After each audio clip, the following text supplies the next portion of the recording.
Hello and welcome to Every Horror Movie on Netflix, your favorite show where we watch, review, discuss, talk about all that stuff. Sometimes argue about. Sometimes argue. We haven't had a great argument in a while, though. Not on the show. We're due. Not on the show. We cut that out. We argue every day before we start. But yeah, Every Horror Movie on Netflix, as always. I'm Chris, here again with Patrick. Hi. Elizabeth. Hi. And Steven. Hola. Hola is right because we're back to Latin America today. Argentina. This time to Argentina. I said it right. Well done. And now, can you pronounce the name of this movie correctly? Because I don't believe Patrick's pronunciation is correct. I mean, that's how they say it in the movie. Ataud Blanco. I think it's Ataud Blanco. But they say it so fast that we have to emphasize it because we can't say it right. But when they say it, it's just fast. Yeah. Ataud Blanco. Ataud Blanco. Yeah, Ataud Blanco, the white coffin. But before we open up that white coffin, Patrick, I hear you got some... You were talking to a listener. That's true. Yeah, there's some mail in the listener mail bag this week, which is a thing we have now. By which I mean really just one of my friends sent me a WhatsApp message. Our faithful listener, one of our most faithful listeners so far, Becky, who actually lives in Britain, was messaging me this morning and had some interesting things to say about Netflix that I hadn't really thought about before. She said, listening to your podcast makes me realize how utterly ripped off British people are when it comes to Netflix. You are still on A. If I tried to do your podcast here, I think I'd be on O by now. Oh, because the regional differences. Yeah. And she said that's probably an exaggeration. She'd probably actually be a D. And I said, well, do a count of how many horror movies are actually on your British Netflix and get back to me. Because that's what I want to know. Yeah. In my experience, I mean, because using a VPN, I kind of hop around, and Britain actually has a pretty great selection. It's limited like ours is, but the films are of a higher quality. I think there's a lot more sort of like recently released stuff, more classics. This was months ago. Yeah. I don't know if it's still the case, but yeah, she should do a count. We should compare. Because I know sometimes I'll look at like Canada and there's like 50 movies, and we apparently have, 250 we estimated? Yeah. She said that out of the movies we've done so far, the only one that was on Netflix UK was Gerald's Game. Even Saw, of all things, wasn't available. So yeah, I would assume they have all the Netflix exclusives. They don't have Dark Song? That's a British movie. Yeah. Paid for by the British government. Yeah. What the hell? What a crime. Becky, your government is doing you wrong. I mean, beyond just the whole Brexit thing. I mean, the issue here for me is not so much like how many films are on Netflix, but that it seems like this is another example of the fact that like there's not enough quality stuff on Netflix. I don't care how many movies they have as long as they're movies that I would want to watch. Dude, yeah, maybe we'd actually have an easier time if we were doing every British horror movie on Netflix. We'd get to watch like just 50 movies and they'd all be decent. Well, that's the thing, because we do have some listeners from around the world, and we don't really clarify that we're talking about U.S. Netflix. I think they know. They can, yeah. Good point. Yeah, just No, I'm sure after accents listening to our probably give it last away. episode that they're convinced we are from Mexico. Oh, yeah. Yeah, I'm sure everyone who listens is very aware of how culturally aware we are. Yeah. Well, anyways, thanks for sharing that, Becky, and if anybody else listening has something to say to us, hey, send us a letter. We've got a mailbag now, and we'd love to fucking open it. Fill it up. It's empty. Yeah. I want something in there. Facebook, Twitter, Instagram. You can talk your shit wherever you want. And gifts, too. I'm still waiting on that Toby Hooper t-shirt. So yes. If anybody is into screen printing, send it our way. I thought you said you wanted a Toby Hooper tattoo. No, t-shirt. I can get the tattoo anywhere. That's a good idea. Yeah, so we're going to Argentina this week to open up the old white coffin, Ataud Blanco, which is going to be hard to say that all night. Ataud Blanco. I feel like we're probably not going to actually repeat We don't the need- title. I don't know that much, we need actually. to- It's probably gonna Once be we okay. establish that that's the movie we're talking about, I don't think we need to revisit the title. Well, the subtitle is El Juego Diabolico or something like that, which I assume means the diabolical game. Yeah. Because they do play the diabolical game. What's the premise of this movie? Well, it starts off kind of like the Vanishing. Have you guys seen that? Either the Dutch movie or the remake with Kiefer Sutherland, where it's like the woman goes missing at a truck stop, and husband is trying to. I think that's the way it goes. And the husband is trying to find her, and she's been sort of kidnapped and is being tortured. This starts off like very similarly. I thought of that movie a couple of times, where we've got a woman is fleeing her, I assume, abusive husband with her daughter. And there's a little brief conversation about custody, which is pretty much all we learn about their relationship. And then she leaves the girl inside with a hot dog while she goes to talk to the husband, comes back, she's gone. And it turns out there's been a rash of disappearances lately. We see posters all over the place in the Argentinian countryside, wherever they are. I just want to note the girl is left behind with more than just a hot dog. This actually is not very significant, but the fucking order that girl placed. She orders a hot dog. What else did she get? She's like, the mom's like, are you hungry? Cookie. Yeah, the mom's like, are you hungry? The girl's like, eh. And then she like carries her up to the counter, and she's like, what do you want? She's like, a hot dog, French fries, chips, with mayo and ketchup, and some a hamburger, thing and too. a cookie. It's like what you order when you're taking a Spanish vocabulary lesson. Yeah. It feels like this is her like 5 blunts. What do the Amish call it when like they're teens and they can go out and do whatever they want? Oh, Rumspringa. This is like her Rumspringa. She's like finally free of alcoholic daddy. I can have whatever I want, and she gets every fucking treat in the gas station. No, I was hungry when I was watching this movie, and I was like, yum.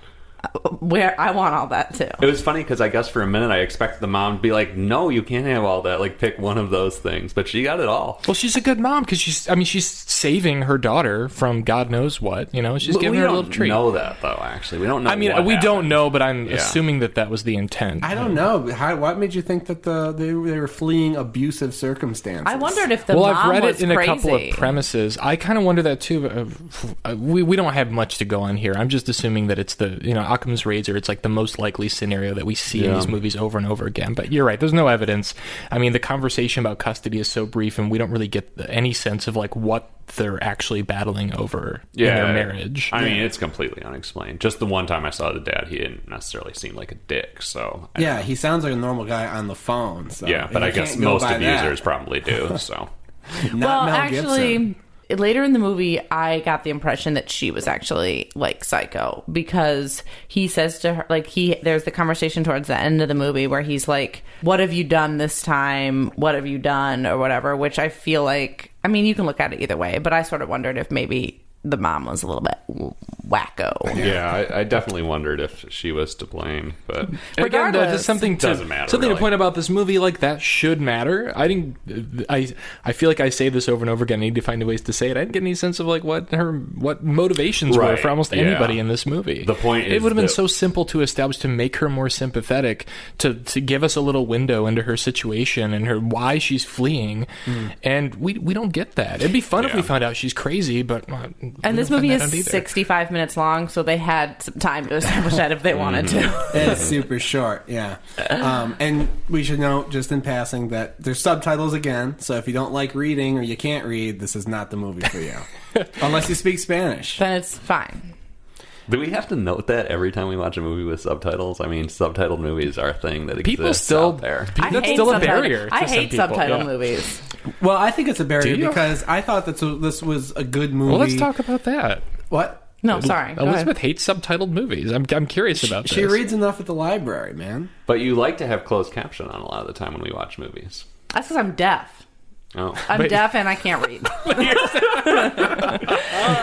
The subtitle issue just reminds me of when I used to work at the library, and one time someone, we had comment cards that you could fill out to say stuff you want the library to order or things you want the library to do differently. Blu-rays. And yeah, we need Blu-rays at the library. Yeah, anyway, that's important. But one time a card came back and someone had written, "Stop buying movies with subtleties." That's fucking amazing. And that's how I feel about people who don't like subtitles.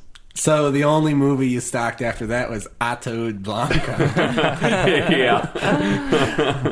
But no, I just mentioned it because this is a movie, like, this is a good movie to watch with your friends, and it's like 3 a.m. and everyone's had a few beers, but not if you have to read the subtitles. That was my take. Do subtitled movies work for parties? No. Or like group viewing? No. I mean, it depends on the group.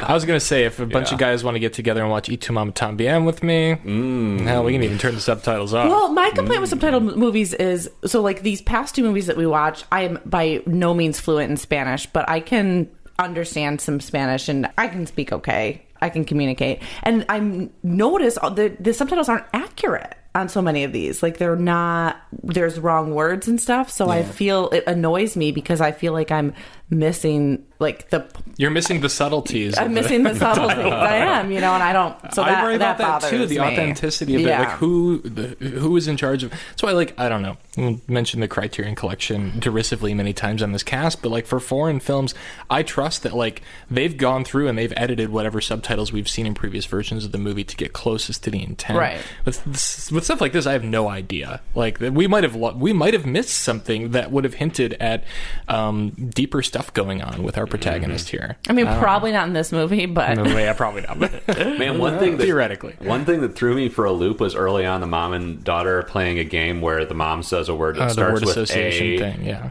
Well, it's not association. Mom says a word that starts with A, and then the girl says one that starts with B, and then C, and then D. But at first, it seems like an association thing because it's all in Spanish, and so they're like leopard, toast, right. And I mean the letters match up in Spanish, but at first it's just like they're doing fucking. That makes sense. I did not know that. I was like, these people have the weirdest minds ever. Yeah, like, why? That's interesting. Yeah, it's alphabetical. Well, that explains so much. Yeah. But yeah, so basically, some mother and daughter bonding as they're fleeing their domestic situation. Girl gets taken. They end up they're in this part of the country where this kind of disappearing kid stuff has been happening for a time. Yeah, there's a cut to like a news, like a woman on the news, like, please return my daughter. Mm-hmm. And there's posters for a missing girl all over. So, but actually, before the girl gets taken, they blow a tire on this dirt road. Yeah. And this odd man who is handsome comes to like help them fix the tire. And it's kind of a creepy scene because like they're right across from a cemetery and he tells them it's not safe here. And I guess that's the only part that's creepy. Handsome stranger, he seems 100% legit. Yeah, he seems like he wants to help. It looks like it's going to be like a Lifetime movie. Although he's oddly wearing like a raincoat. Yeah. He's wearing like a duster. Sweltering hot. It looks like it's hot. Well, they try to psych us out that he's like a scary figure in like a cloak and a hood at first. And then he's like, can I help you? And she is wearing this itty bitty white dress and knee-high leg warmers and like heeled boots, which is an odd choice for runaway garb, in my opinion. Well, all right. I guess we'll just cut to the chase because, long story short, literally the chase. Because basically, so the girl disappears. There's like two other kids that go disappearing, and she is fleeing in pursuit. She was in pursuit of her daughter's supposed captor, who's driving a tow truck, and you see the girl like screaming out the window of the tow truck. She gets run off the road by an ambulance. She dies apparently. And then, long story short, the mother, handsome stranger, pulls her out of the grave and is like, "You're dead now, but you can save your daughter." Virginia. Yeah, that's right. Okay. No, we got to back up because there's chase for a minute. so much. Yeah. From the premature burial, even backward, the chases. It's like something out of a Guy Ritchie movie, or like I was thinking of like how Sam Raimi. We were just watching Dark Knight. He loves to do those like quick like ratcheting close-ups on things as like action's happening. Like she jumps in the car and it's like close up on the gear shift, close up on her eyes, like close up on like the tire hitting the gravel, and she goes off after this tow truck in a high-speed chase. It's like super connect. Something like, oh my god, I'm in an action movie. Mm-hmm. Lots of fun. Feels like a different. No, I said to Patrick, this movie has everything: car chases, kidnapped kids, buried alive, risen from the dead. More that I can't say yet, but just anything you can think of, this movie has it. I think in 70 minutes or 65, as you said, it's cram packed. I think waking up in a casket, buried. She's not really buried though. Well, waking up in a casket you can't get out of is terrifying enough that it wouldn't be worth coming back to life if I were dead. Just like having to live with the burden of having had that terror for the rest of your life. I just don't want that experience. I'd rather just stay dead than wake up and think I was buried alive. Yeah, hell no. But she's not buried alive because she is dead, and the coffin dead. hasn't She been is buried. Dead. I guess I was a little confused on this. She's brought back to life. She has 8 hours to rescue her daughter. Yeah.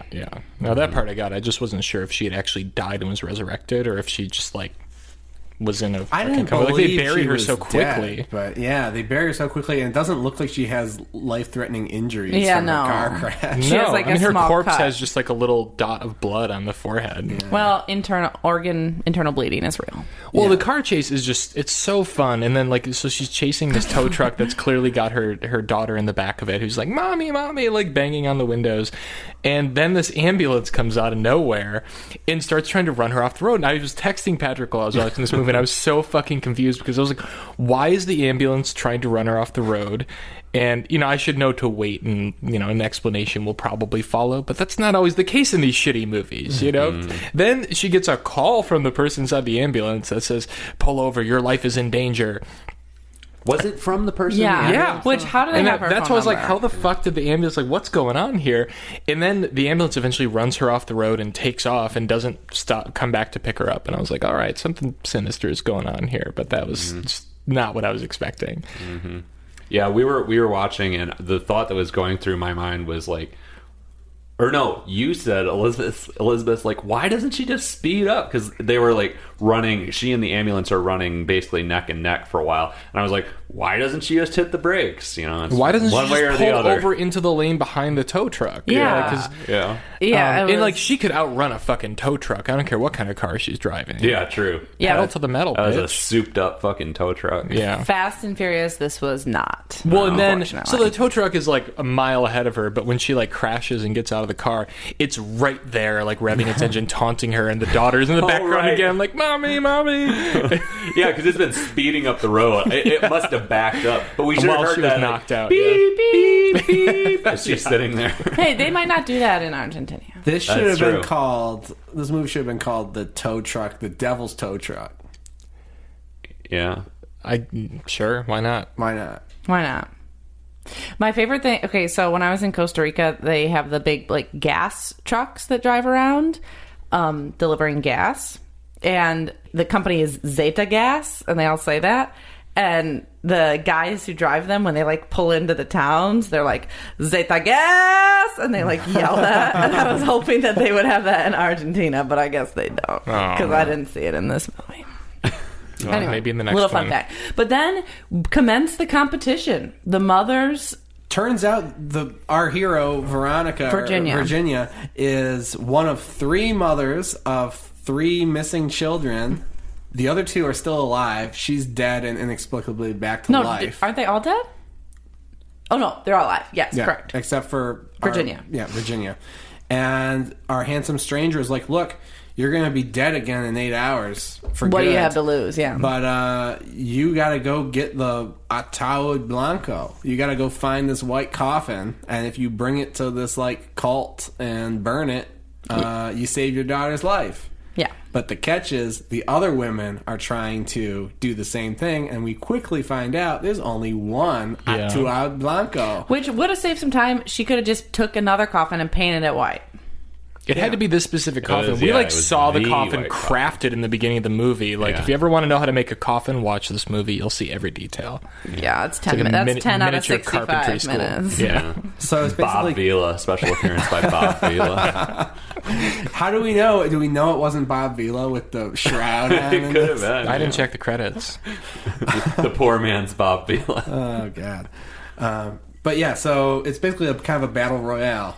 Dead woman and 2 Live living, women. 2 live women are just trying to raise hell and race each other to get this coffin, and And It's fun. The cat fights, the they chasing the beat rich around. They each try other. and like They stab each other. They chase each other in cars. They throw things at each other. someone gets just sawed in half. Some- Well, and gets one of sawed them in we found out half. was driving the ambulance in the beginning. So that makes sense. Yeah, that kind Yeah. of pulls it back together. And they're all being kind of manipulated by these cell phone calls. The live women, not our hero, but the live women have cell phones, and the cult leader is like calling them, like, come bring us the white coffin. And you hear the kids screaming. They set a kid on fire. Oh, Yeah, that was not cool. Not cool. We don't see it, but it's enough. Yeah, they put The a kid suggestion in is this enough. metal bathtub and just fill it with gasoline, and you see, I think they're about to drop a match, and then you And just then the hear camera the pans kids away. screaming over Yeah. the phone. This movie does not shy away from injuring children. We see a dead kid hanging from a tree at one point. I know. Yep.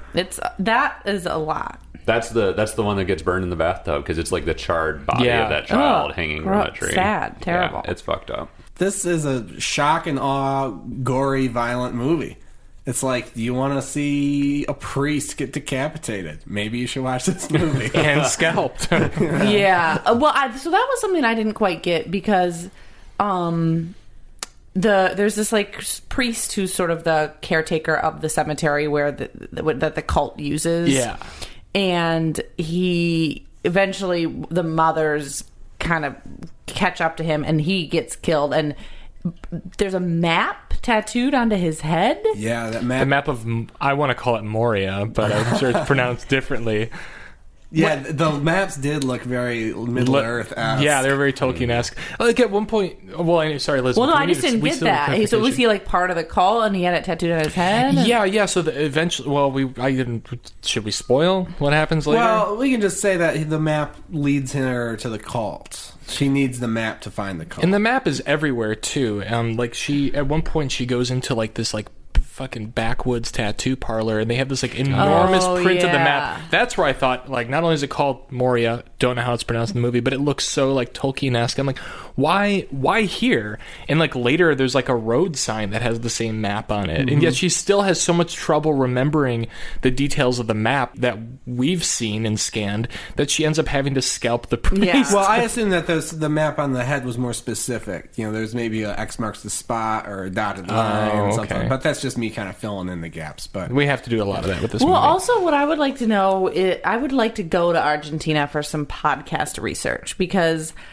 where the fuck were they? It did not look like Argentina. Argentina's a big country, It's very big, diverse. but it's mountainous, dude. This looks like There's mountains. There's I don't know. It's got. I think when I think diverse terrain, I think Argentina. Argentina. I'm gonna assume. I mean, we can look this up, but I assume it's an Argentinian film, and I'm guessing. I don't know. This may It was probably filmed there, This may right? be jumping to conclusions about Argentina, but I'm guessing their film industry is not one that is generally doing a lot of stuff on location in other countries. I don't know. I'm looking it up. I love the scenery though. I thought it was great. It was great. The cinematography was really kind of beautiful too. Yeah. Well shot. It felt like a Western sort of, especially because you got people wearing dusters and you got these like kind of weird barns and stuff. I'll give it that. I love any shot of Virginia driving. It had a very like the Kill Bill sort of thing, that monologue from Volume 2 where like the camera just kind of like zooms in on her and it's like very dramatically lit. It's like clearly green screen, but they want you to know it's green screen. It should be mentioned she's driving a hearse through most of this movie, which is even more badass. Yeah, very stylistic. I like that. A lot of it has a really actually pretty much all of it has a very grindhousey, exploitation movie kind of vibe, which I appreciate. Early on, my feeling was, I don't know what the fuck is going on. And then I sort of let go of that and just embraced like Elizabeth said, that the movie sort of had a little bit of everything and some of that exploitation vibe. And then around the time that the fucking kid got lit on fire in the bathtub, I started to go, really?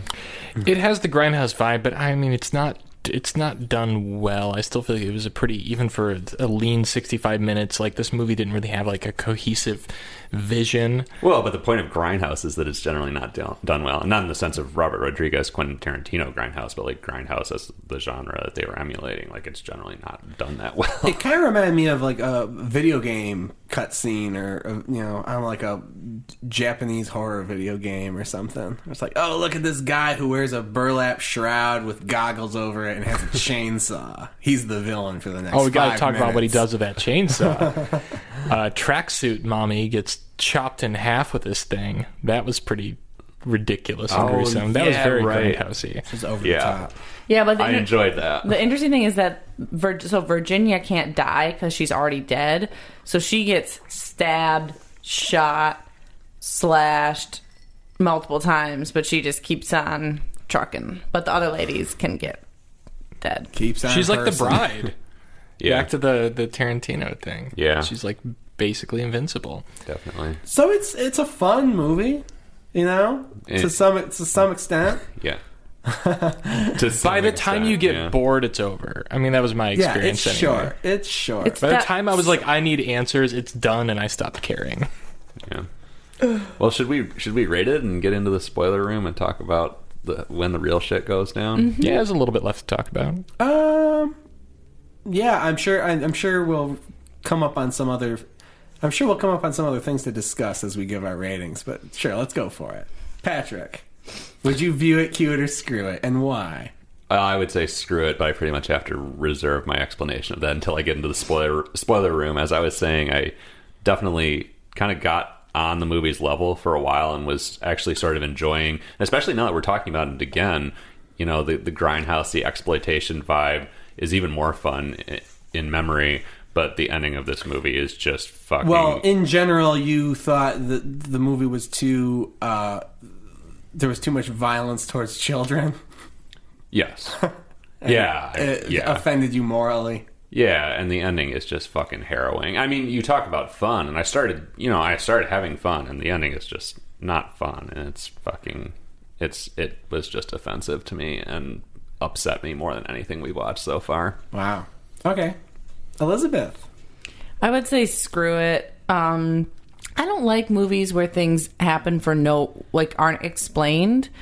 And, at least with Devil's Door, everything was explained. Like why the devil wanted to impregnate people, why he didn't impregnate that one person and impregnated the other, that kind of stuff. It's just why it's the cult kidnapping kids. Why is Veronica buried alive and then got brought back from the dead, Virginia? Just, why did we watch 20 minutes of a 36-mile-an-hour car chase? It's just not good, but it's short. That's the best thing I can say about it. Steve. Screw it. I'm with Elizabeth. It wasn't that fun for me. I mean, these things are always a surprise because we've never heard of this movie. It's a foreign film. There were 2 reviews on Rotten Tomatoes. It's just like, what is this thing? And it was kind of surprising to see sort of some of the tricks that the director had up his sleeve. But ultimately, yeah, and like nothing happens for a reason. I think overall, this film is like trying to be moralistic, and it has like one of the most vapid conclusions I've ever seen. And it doesn't justify everything that we've gone through. And yes, the violence toward the children, I would say that's the least of my complaints with this movie, but it's definitely something that I'm surprised when I see it because it is so rare and it really does offend me very deeply and disturb me.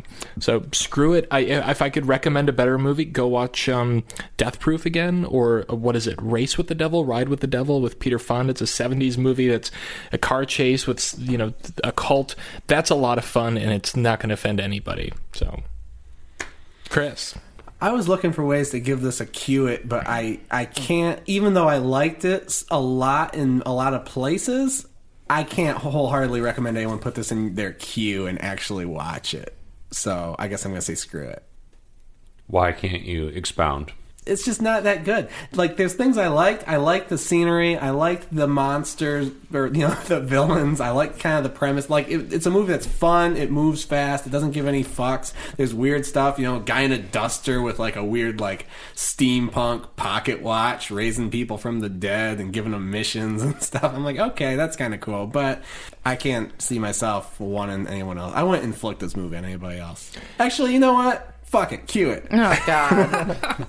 Just because it is interesting, and even the stuff we don't like the violence towards children and stuff, it is a unique experience, and it's the first movie I've ever seen from Argentina, and, it's kind of fun. I don't know if this movie is representative of Argentina, but... I hope not. Yeah.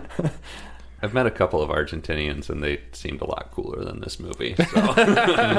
Well, I want to give a shout out to the Shockwaves, the Blumhouse podcast. They were talking the other day. I was talking with Patrick about this as well. These people watch like every horror movie known to man, and they were bitching about Netflix. Like, why would you even bother looking for a horror movie on Netflix that isn't a Netflix original? There's so much stuff there that just who would even think to watch it? And I just thought, well, we do. Like, we may be the only ones. I don't know. This crazy journey. It's our gift and our curse. More of a curse than a gift, in this case.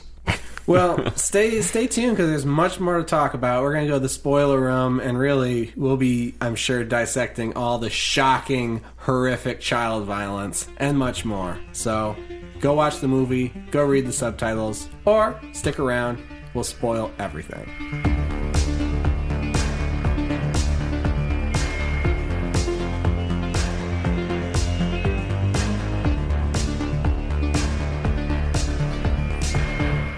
Welcome back. We're in the spoiler room talking about Ataud Blanco. Oh, 10 out of 10 pronunciation. Good I'm job. getting better. Muy bueno. I mean, if we're talking spoilers, let's talk about how this movie ends and how she just straight up throws a kid in a fucking fire. Yeah, Virginia reaches her child. It's like the cult center. She brings the white coffin. She's like, here, I brought the coffin. And they lead out the little two surviving babies who have they're wearing like leather. It's like insectoid leather masks. They're very strange and creepy looking. And they're like, basically, all right, pick your kid. And so she picks up the other kid and puts the other little girl in the coffin and then throws it into the fire. Something happens. Because the one mother... Does the mother beat her? The other mother beats her to it, right? No, Virginia gets there first, but then the other mother shows up. Like, she was a few minutes behind. And, like, shoots or stabs Virginia, but Virginia can't die. Oh, right. So she just gets back up, and then she kills the other mother. So the worst part is, too, that the mother of the child that gets killed has to watch it. Well, no, she can't see. Oh, she's in the They crowd. have the hoods on, yeah. No, the mother. Oh, the mother. Oh, yeah. Okay, she's like dying, bleeding out on the ground, watching Virginia put her daughter into the coffin. Yeah, so they're like, hey, this is how you save your daughter. Yeah. You have to kill the other kid. Put the other one in the white coffin and put the coffin on the pyre. And she doesn't even hesitate. Puts her in the coffin. They nail it shut? Nope. They close it, though. They close it, and then the kid's like banging on the inside. The kid's like, let me out. Yeah. It's horrible. It's horrible. And I mean, this kid screams. You hear the kid screaming for, I don't know, close to a minute, it feels like. But then what is confusing is, so then Virginia dies because she was already dead. And they pull like the hood off of Virginia's daughter, and her head has been tattooed a la the She's got the Moria map. Does Virginia die? Well, she's done, her 8 hours is up. Oh, she right. like is laying on the cross. Well, I don't know if anybody stuck around for the post credits. Oh, I did. Okay. There's a post-credit scene? There's a post-credit It's literally scene. like 3 seconds. Oh, I just walked the fuck out. I was so pissed after this movie. What is it? Does she get back up? Oh, God. Yeah, I mean, right? All right, I can't wait to tell you about this. How did you guys know there was a post-credit I just scene? watched the credits. I read a review and it mentioned it, and I was like, oh, okay, I guess I'm going back. All right, it starts with the other mom, like, in the grave, like, kind of like waking up from the dead, and the handsome stranger is standing over the grave, looking down on her with his hand out. Let's shot from a low angle. It's the Terminator angle, and I shit you not, he says, come with me if you want to live. What? Yes. To the other mother. To the other mother. Not to Virginia. Not to Virginia. So just Virginia's straight up dying. Terminator reference. Just straight up Terminator reference. What the fuck? Good for them. That doesn't make Why? any sense. No. No. But so basically they're trying to, this fulfills a prophecy, and they're like, oh, we found the mother who's most badass and full of hate, but now her daughter will hate her because her daughter saw her kill another child. Right. And so that fulfills our prophecy, and now This has been the point all along, is for the daughter to see her mom do this horrible thing, and for the daughter to hate her mom as a result. Yeah. And they now sort of do like the cult people chant this. Yeah, it's all been done. And then the handsome stranger who's been guiding our hero the whole movie, he's actually evil. He's been in on it the whole time. But you know what this movie reminded me of, Steve? Kill List.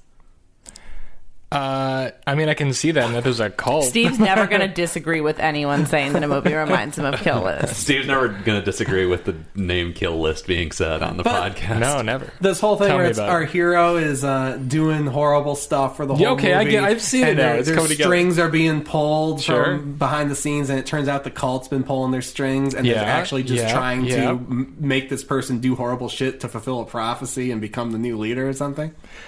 Wow, I didn't even think of that. That's crazy. Yeah. So, we haven't had the Kill List conversation on cast about when you and I watched it. I'd say it's not as When he broke me. great of a movie as I remembered, but I still respect it. Which would you rather watch, Ataud Blanco or Kill List? Oh, God. This is like choosing which child to put in the fire. I didn't realize you felt that strongly I want about Kill List. to put both of them in the closer to you. fire. I want to put both of them in the fire. fire. Kill List, I think, is probably... But the Kill List also wastes your time more than this movie. This movie is nice, in and out, 65 minutes or something. I felt actually more offended by the death of the child in Kill List, spoiler alert for anybody who hasn't seen it, than I did by anything in this movie. Just because I guess it was just more... I don't know, it was gorier and more intense. Like that, I'm still like kind of not okay with that scene in Kill List. Well, back to kind of the movie at hand. Yes, let's do that. Well, no, but that's why the child violence didn't really bother me too much in this movie, because the whole movie was depraved and like horribly violent. And I'm like, all right, so they're killing a kid too, whatever. They already cut the head off a priest. They already chainsawed an elementary teacher in half. Like, whatever. Whereas a movie like Kill List takes itself more seriously. And so it's like when there's a kid that dies, it's like, oh, that's actually a kid that died.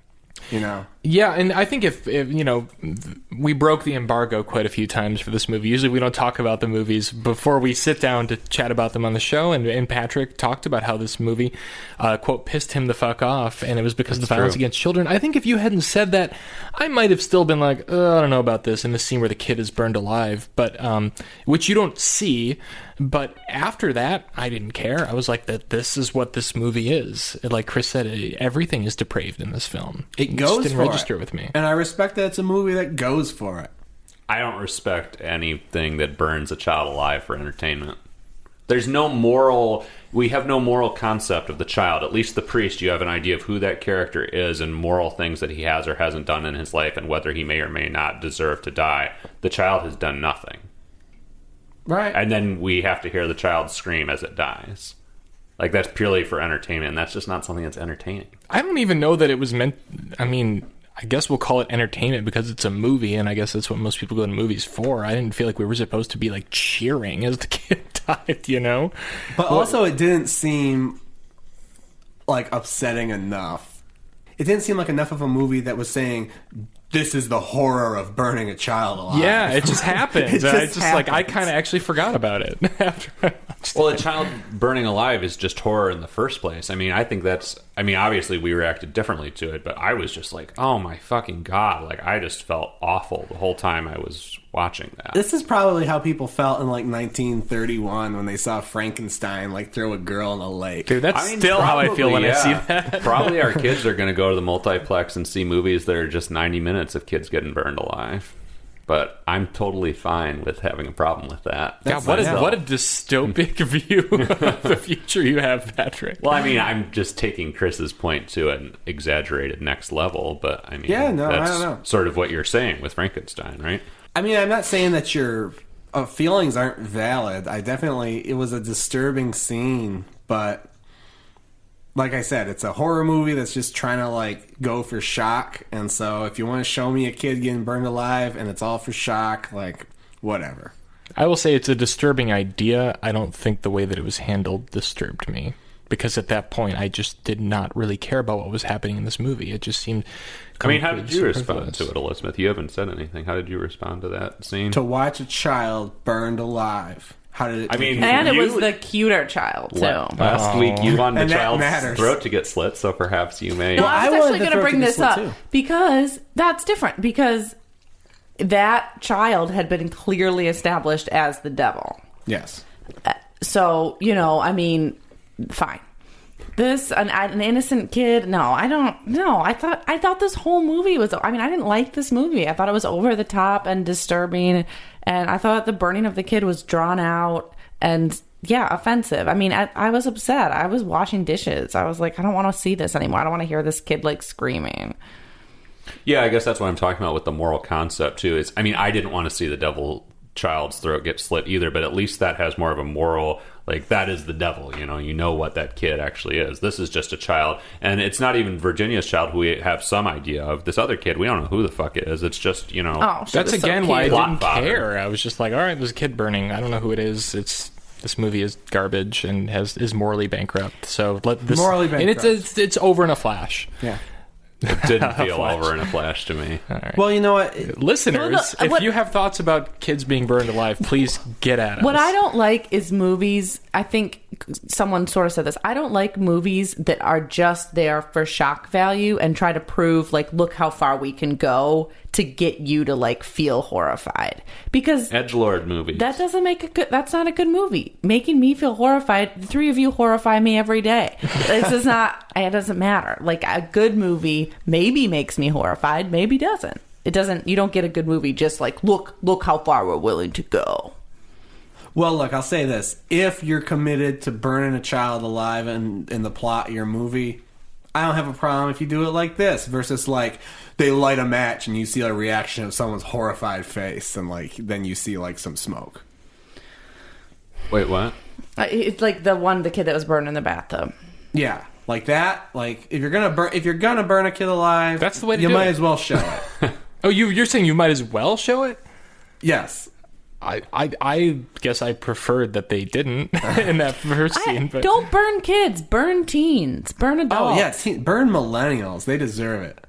You're a millennial. I know, but everyone. You're the first to go. You know what? Good. He's been waiting. So, anything else happened in this movie that's noteworthy? No, not really. No. The one thing I want to talk about, I guess, if anybody has anything to say, this movie feels like it's trying to be somewhat moralistic. In some ways, like there's like the chance, about the kid being like able to absolve all sins or whatever. I don't know what the fuck they were saying. They're all Catholic down there, and there's a lot of religious undertones with her hanging on the cross and all that. And I wish I'd understood those better. But does it add up to anything? No, that's I don't the think thing. it does. And it didn't. I think it was just kind of like throwing religion in there, throwing moral issues in there, but without any real point. Like, and I hate that. I find it so boring seeing people stupid. Like, Here's kids violence. are innocent. Here's a cat fight. Here's a burning kid. Here's a little Catholicism. Here's a priest praying for God knows what reason, just to remind us that there are religious themes apparently in this movie. Like that, I normally I would have turned it off there, but I had to watch this film. Well, that's the thing, because the priest seemed like an interesting character. Yeah. And you see him early on in the movie, like seeing the news reports, and he's very troubled. Because he's sort of conflicted. He goes to his study and in the church, and he like pulls out his revolver and checks it and like puts it back in the drawer. It's like, okay. And then she finally gets to the priest, and he seems like he's like a troubled man who's like, listen, I can tell you some things about the cult, but oh man, don't worry. And then she just cuts his head off. Well, he pulls the gun on her. Right? Yeah, I guess. Yeah. But it's all set up to get his head cut off. It's all like that earlier scene is so that we trust him, so that we're surprised when he pulls the gun out and she cuts his head off, because this movie is all about violence and shock value. That's all that's going on here. But the important thing about the priest that I don't think we've mentioned is that he was one of these children who was kidnapped by the cult when he was younger. Oh, I didn't pick up on that. He suffered the same fate as Virginia's kid, and so now he doesn't want to tell her too much about what's going on because he knows how dangerous the cult is. Because he knows probably that she thinks she's trying to stop the cult, but really she's fulfilling the prophecy. Yeah. That's why he's got the map tattoo. I respect this movie a little more now. Now it's a view it. I'm glad. No, but I'm glad I gave it a cue it. A low cue it. I want to take this all back to the beginning. This is the final thing I have to say about this movie. Normally with horror, I mean, we have sort of the classic sort of campfire tale horror stories where, it's like an urban legend and you're seeing it unfold, and it's like exists in this other world where bad things can happen to good people for no reason, in like really horrific ways involving the supernatural or whatever. Normally, though, I like to understand, like I like the protagonist to have some kind of flaw that like leads them to this trap. Yeah. Or this game that they get stuck in. That doesn't exist here. No. Which again comes back to this movie having no sort of like moral imperative whatsoever. No. It's completely apropos of nothing. Well, like Saw is an exercise. I'd like to say, like, sometimes we've done this before with... I didn't mean to cut you off, because real quickly, like, we've done this before, like, it's like a life lesson from this movie, and, like, I couldn't even think of a good joke. Like, the only thing I could think of is, like, don't talk on your cell phone while driving. Like, this character didn't do anything to deserve this. And it would be so simple to do. You could have done a single scene at home with the dad explaining whatever the fuck the context is that she's leaving home. That could have been your opening scene. That it's so easy. Yeah. Right. You don't have to do a lot of character work. Just give me something, Well, what about Saw, Chris? Well, what I was saying is Saw is an exercise in provocation, but at least it has its, pays lip service to the moral you know, the moral story where it's like, oh, well, you're a shitty voyeur. person. So that's why you're going to end up in this situation. We got like, she's an elementary teacher who just took her kids on a field trip, and now she's being chainsawed in half by a madman. And I guess that's what I mean about kids being burned for entertainment. Like, there's no moral reason for the kids to be burned. There's no point to kids being burned. Yeah. Show me a movie where there's a point to the kids being burned. No, seriously, but I mean, there could be. No. You know, I mean, I think kids probably get burned in Schindler's List. There's a point to Oh, that. God. Don't go there.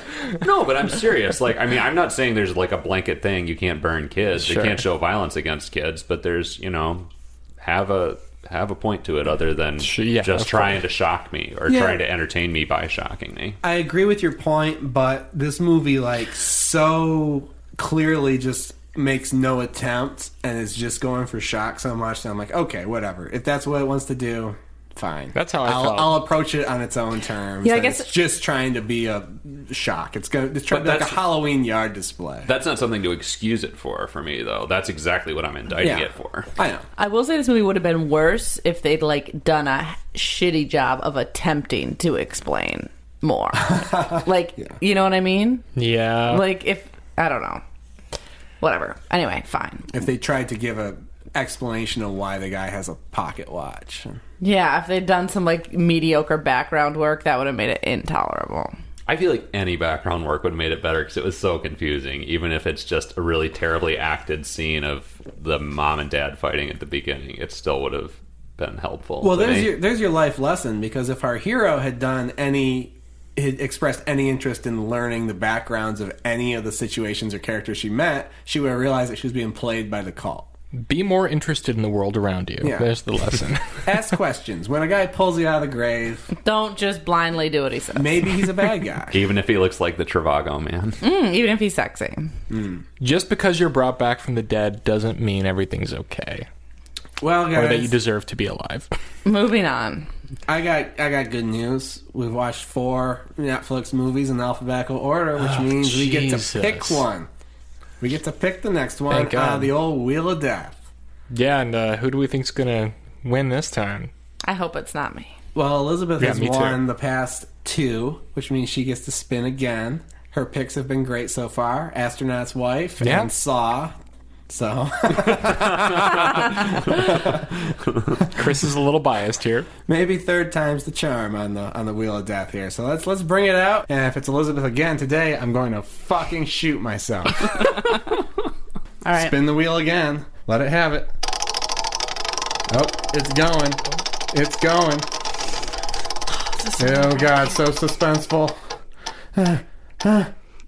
Oh no! Are you fucking kidding me? That's it.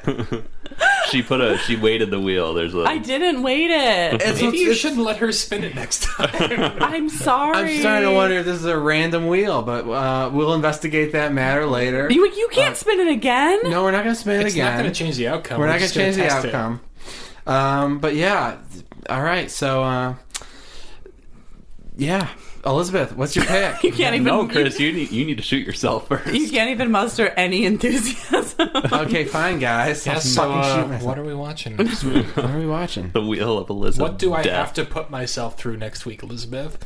It follows. Oh, that's Oh. fine. Yeah, no, that's good. Oh. That's good. I need to see that again. That's good. And why are you picking It Follows? I never saw it, and it's in Detroit. It is in Detroit, and we're almost in Detroit. Actually, I think that takes place in like Ferndale or Redford or something. It doesn't exactly. looks more Detroit. It looks like Redford, but Most of it takes place in Redford. Well, we'll talk about that next week. I'm so sorry. I feel terrible now. No, that's great. this is turning into another anti-birth conversation about the location. We don't need that. We'll have to see if there are license plates on the front of the cars or not. God damn it. All right, well, catch us next week. We're watching It Follows, a new American classic from the new American master, Paul Mitchell. What's his name? David Robert Mitchell. David Robert Mitchell. Paul Mitchell. Mike Wazowski. The new American master. See you then. Until then, follow us on Facebook, Instagram, Twitter. Leave us a review, all that jazz. We'd love to hear from you. And until then, stay cool.